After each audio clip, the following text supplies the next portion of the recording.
Dinas Pendidikan Kabupaten Musirawas dalam waktu dekat akan berkoordinasi ke Dinas Kesehatan untuk melakukan verifikasi secara langsung terkait kesiapan sekolah dalam menyambut penerapan pembelajaran tatap muka atau PTM pada 12 Juli mendatang atau tahun ajaran baru 2021-2022. Menurut Kadisdik Musirawas Irwan Effendi, nantinya petugas dari puskesmas terdekat mendatangi sekolah di wilayah tersebut untuk membuat checklist terkait penyiapan protokol kesehatan di sekolah. Jika memenuhi syarat, sekolah bisa menerapkan belajar tatap muka.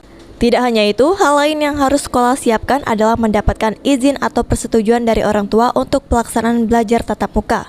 Nantinya penerapan PTM untuk di semua tingkatan mulai dari PAUD, SD, dan SMP di Kabupaten Musirawas sesuai dengan surat edaran Kemendikbud, kemudian surat edaran Gubernur, dan juga surat edaran Bupati Musirawas. Selanjutnya kami akan berkoordinasi dengan Dinas Kesehatan untuk semacam memverifikasi kesiapan sekolah-sekolah itu.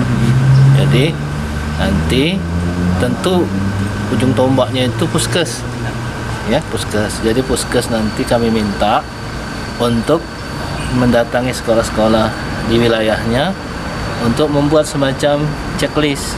Tapi tetap prosedur itu kita lalui sehingga nanti kalau ada apa-apa kita sudah memenuhi syarat-syarat. Kita bisa menjawab pertanyaan-pertanyaan nanti.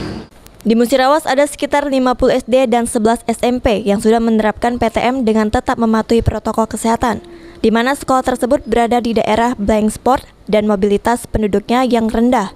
Sementara sesuai di Dapodik, untuk jumlah PAUD di Musirawas itu sebanyak 284, SD sebanyak 314, dan SMP sebanyak 58. Tri Hajariah, PAL TV.